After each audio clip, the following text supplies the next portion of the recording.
Hello. We have to turn on the chat so we can see who's here. I'm really happy you're joining me all the time now for our Thursday night Facebook Live. As you were talking about goals.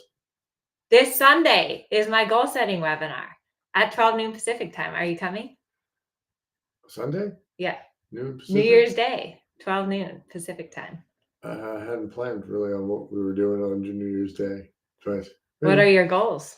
Well, it was to be more a part of this whole thing. Oh, that's one of your New Year's goals? Well, sure, if you consider, November, New Year's. New Year's resolution is back in November. Herman is going to join more of a part of the Thursday night talk show. Well, that's awesome. I'm really looking forward to having you part of the talk show. I was going to share with him that I was thinking about, you've been helping me this week with Luigi. Luigi is my 6-year-old. And I feel like you've done marriage counseling for me and my horse this week. So that's been really looks better. Fun. He does really look better. A lot more relaxed, a lot more uphill. That horse is cool. Yeah, but it's really hard sometimes, I think, when you ride a horse all the time, you get kind of stuck in patterns. Barn blind. Yeah. And sometimes what you feel like, because with Luigi, sometimes he's really short coupled and he gets tight in his back. And so when I get on him, I want to just like crank his head in and chase him around the arena, which isn't really. It may be cathartic, but it's not maybe as helpful as you want it to be. Yeah. So what did you have me do differently? I really wish I could remember. I was sort of. You don't remember? No, help me. Okay, so you had me do like right away in the warm up some little baby leg yields, like counter, shoulder in, and like leg yields, because those help to get the hind end more engaged. And then you had me bring his pull up and let his neck out more and slow the tempo down a little. Do you remember now? Yeah, because he was too much on the forehand, running too fast. Yeah. Yeah. So we had to get his weight back so he could come more up and get him more laterally supple. Yeah. Yeah. Because I think that one thing that's tricky with horses is finding the right tempo for your horse. And the tempo is really related to your horse's balance, because if you're too slow in the tempo, then they are like, they don't have any momentum. But if you're too fast in the tempo, like if you're just chasing your horse, sometimes they go on the forehand, and you have to kind of find that sweet spot. It's like a teeter-totter. Right. It's going to be here. Can't do this or that. It's got to be balanced. And you need to be able to adjust the tempo. Like you need to be able to slow your horse a little bit down or push your horse a little bit forward. But then you have to find that balance. And also I think your horse's frame is important, because sometimes you need to make your horse a little lower and rounder. Other times you need to bring the pull up the highest point, and that's where it's tricky. It depends. And sometimes you need marriage counseling to help you kind of get through that. And well, it doesn't always look how it feels, and vice versa. Right. Yeah. So that's where like lessons or video is really, really helpful, so that you can get kind of that outside perspective. Oh, good. Chelsea has a question. Oh, hi. Lori says, getting back in the saddle. Awesome. Any advice for a young horse? My best advice for a young horse is lots of groundwork. I'm actually doing a groundwork webinar on the following Sunday, but I really think that groundwork is so useful for a young horse. I have a young horse in training right now, and she, like, before I started riding her, she always was super tight in her back, and like she was really bad at the mounting block and really spooky. And I've solved that by spending a lot of time with her on the ground. Of course, the goal is that you're riding and that you don't have to do groundwork. But with young horses, that's pretty much invaluable. What's your advice with a young horse? Patience. That's a good one. And go forward. Teach your horse to bend and ride forward. Yeah, we don't just pay lip service to say forward. You have got to go, especially on a young horse. You do not want to be bottling that energy and trying to make it behave. You got to let steam out of the pot. Yes. Go forward is good. Exactly. I get it. It's nerve-wracking to go fast when you don't have any brakes or a steering wheel, but they'll be all right. Yeah, but I think like because horses are flight animals, like forward is your friend. The more that you let them go forward, the safer they feel. Yeah, and the more relaxed they become. Yeah. So when you try to contain it too much, they get panicky. Yeah. So, anyways, what else? Let's talk about improvements this year. What's one thing that's improved in your riding this year? Well, I got to take a lesson. Actually, I got to take a couple lessons a few months back, and it really helped my position. You know, the mare's really super hot, and I was inadvertently funny. You don't know what you're doing wrong. That's why you take lessons.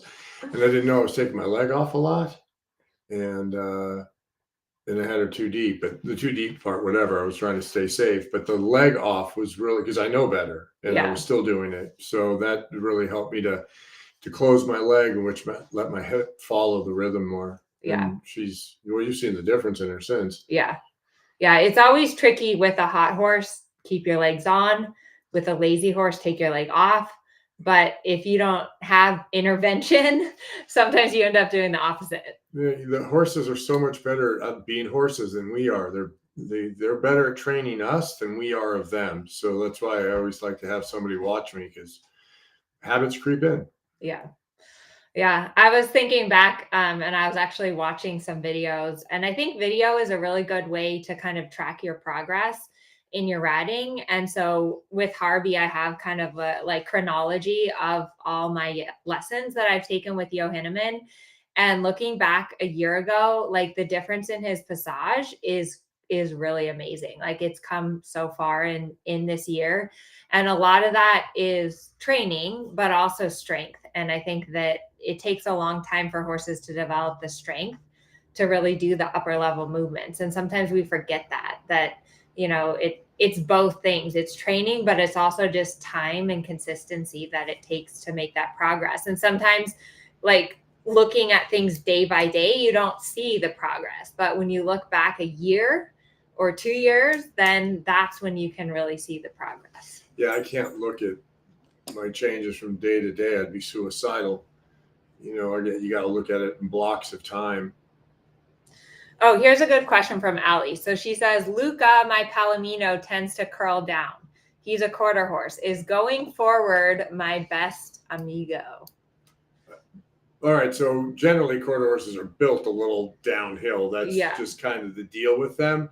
And so I would think leg yieldy forward would probably be your best friend. And probably getting the pull up and out. And up and out, because the quarter horses, they want to go down in the front anyway. So yeah, forward. And then with your transitions back, maybe circles. So you go forward and then make a circle. So you really transitions. Transitions without a lot of hand. Yeah. Because as soon as you touch the front, they're going to want to doink. Because again, it's what we're talking about before. It's going forward in balance. And so if your horse is curling, he's already down here. If you go forward, he's going to go into the ground. Right. You kind of got to get him already here before you go. Yeah. And so that's where like a little bit of leg yield will help to engage that inside hind leg to get him more uphill so that you can go forward. And that's where, like I was saying at the beginning with Luigi, he kind of curls too. And just chasing him forward wasn't working. I had to kind of get the balance right, and then I could go more forward.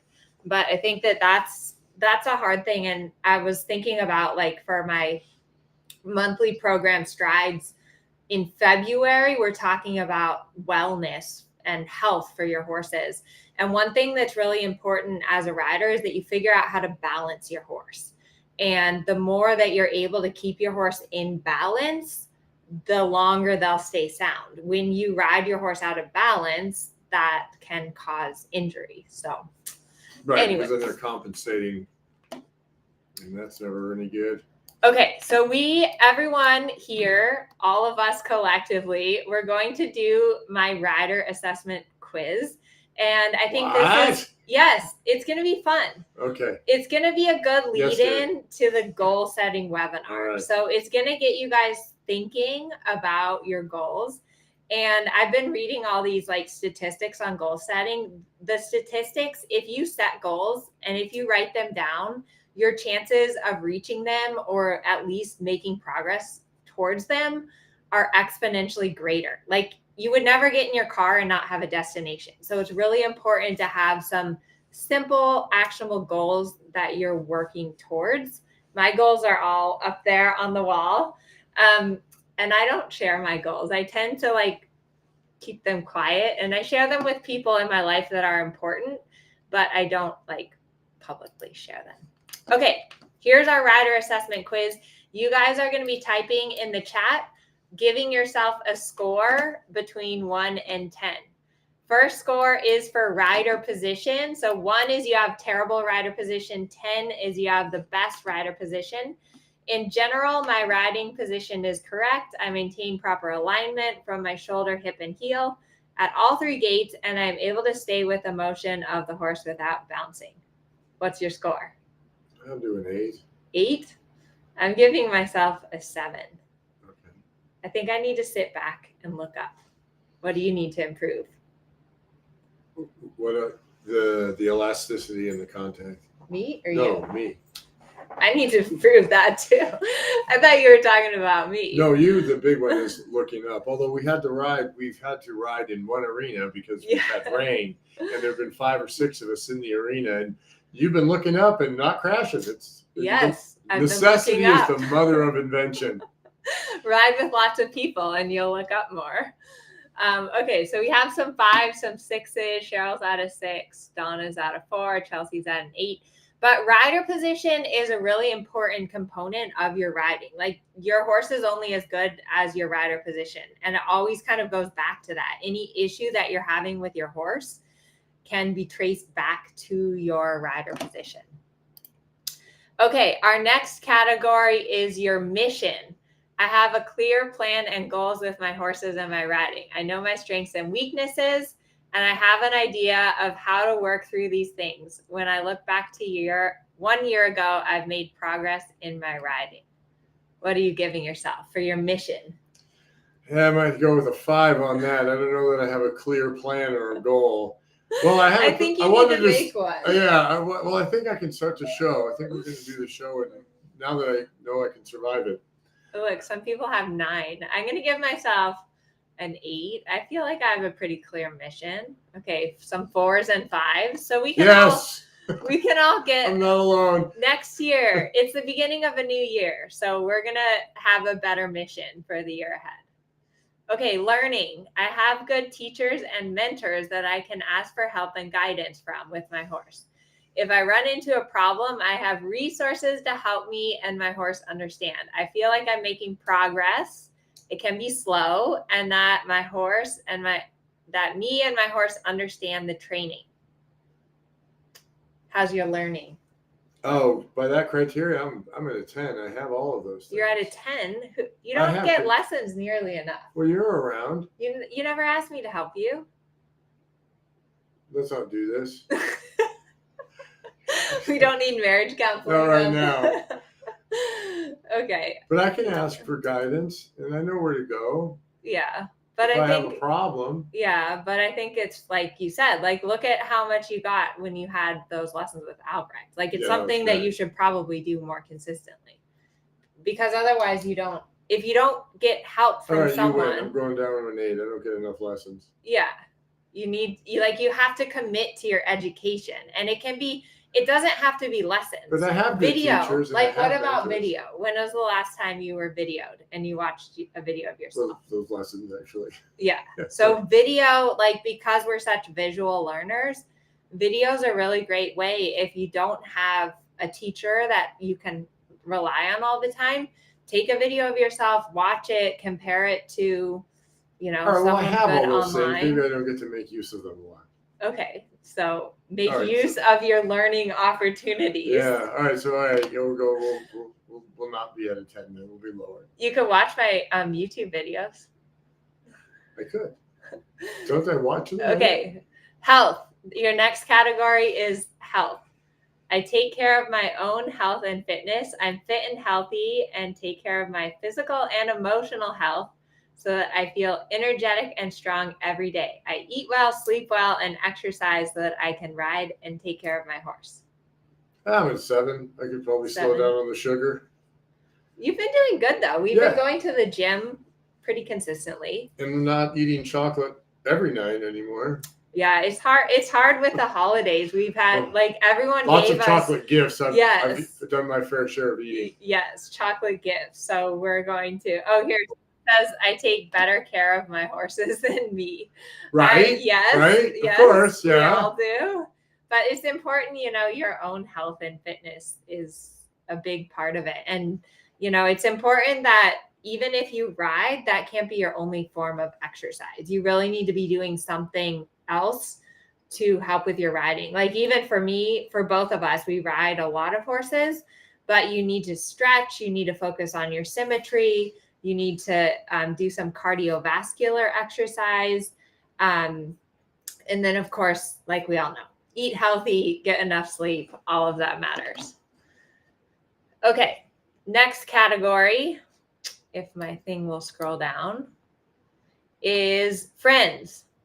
I have a good group of friends that encourage and support me on my horse journey. I know that I have the support and encouragement during the highs and lows of riding and training. I offer support and encouragement to others with their horse journey. What's your score? Well, I got a group of friends, but they're not horseback riding. So what about me? Right, you're one.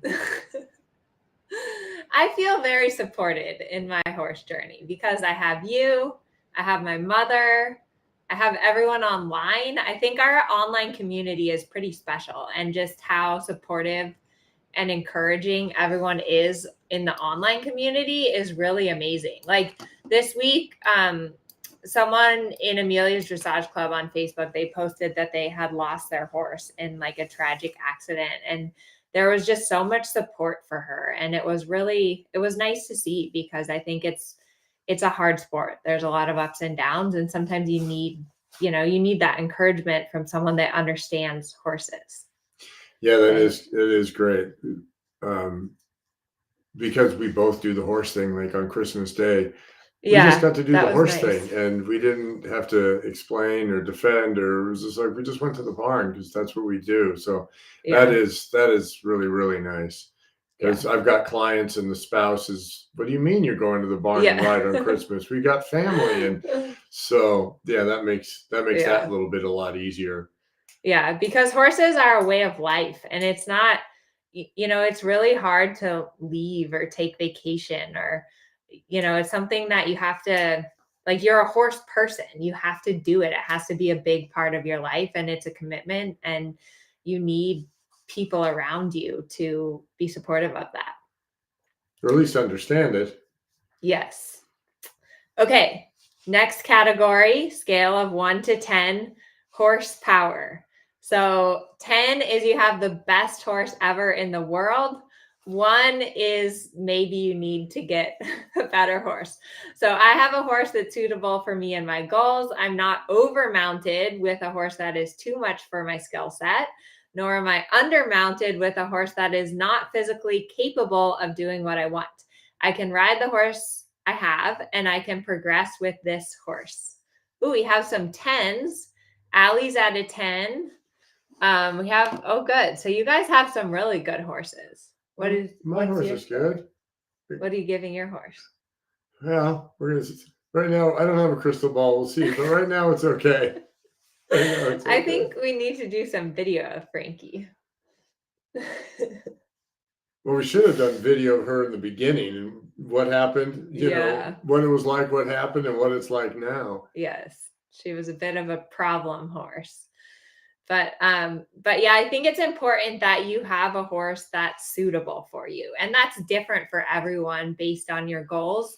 And, I think temperament's always the most important thing, especially if you're an amateur, that you have a horse that's willing and that, you can it's rideable and you're having fun. I mean, the reason we do all this is because horses are great and they're fun to be with. So you want a horse you can ride. Yeah. Yep. Definitely. Okay. Next category, symmetry. I feel very symmetrical and even on my horse, left and right. And I have even contact in my left and my right rein.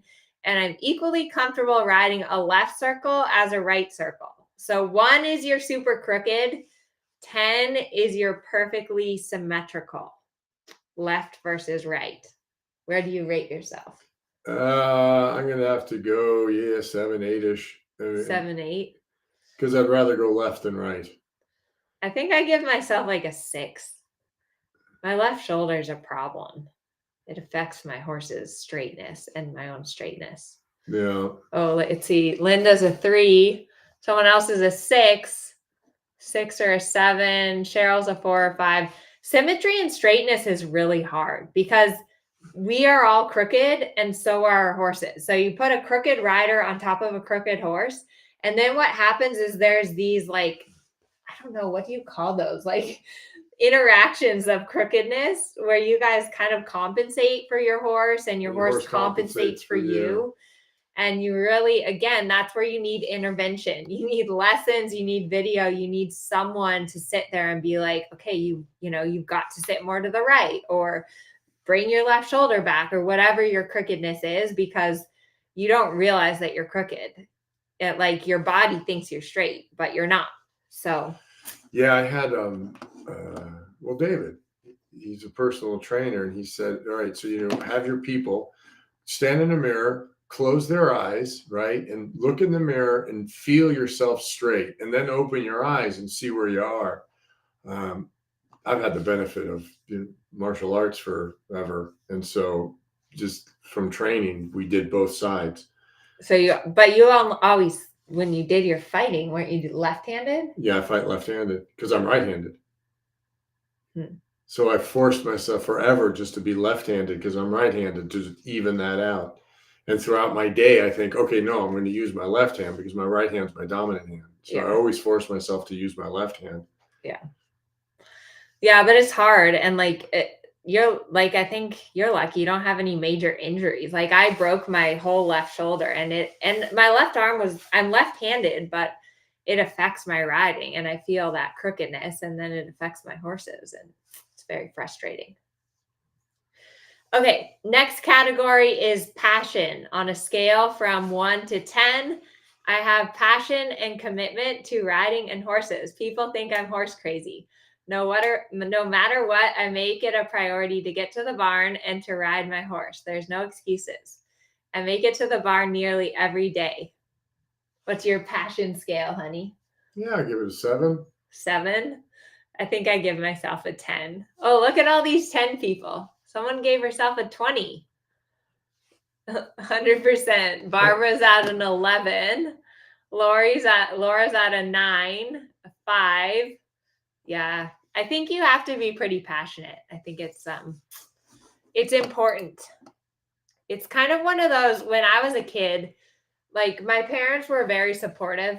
My mother was very supportive of my horses, but she made it really clear that it was a commitment and that I had to go to the barn and ride like every day. And if I didn't make my horse a priority, I don't know that she ever would have gotten rid of him, but it was pretty clear that if I wanted a horse, it needed to be my passion and I needed to have that commitment to my horse. So I think I learned that from an early age. Okay, I think that's all of the categories for today. Do we have any other questions we should answer? What else should we talk about? Riding with lots of horses. So it's been raining here a lot lately. The days are finally getting longer, which is awesome. But I think it's always a little bit hard this time of year because the weather is difficult and, you have all these like goals and things you want to achieve. And sometimes you have to just take a step back. And I know I have a client and 3 years later and it's starting to work and she's riding that really difficult horse and she's feeling great. She's all enthusiastic and now we're watching the weather. Yeah. So it's just that time of year, but spring will be here before you know it. And I hope you guys all can make it on Sunday, New Year's Day, for the goal setting webinar. because I have a lot of really great tips to help you guys set your goals. Whoever Facebook and user achieve is them. has got to be close In California. to us. Expected rain for the next 2 to 3 weeks. Because that's looking like my forecast. Oh, so bringing us more than a year's worth of rain. And Barbara's asking, are we having lobster for New Year's? I don't know. We had halibut fish tacos for Christmas. And I've got a couple lobsters in the freezer, so I'm working on my recipe. I baked them in the oven the other day, and they actually came out pretty good. So yeah, I'm improving my cooking. Yes. All right, everyone. Well, that was super fun, and I hope that you all have a wonderful evening and Happy New Year. And we'll all see you in the new year. In the new year. We'll see you next year.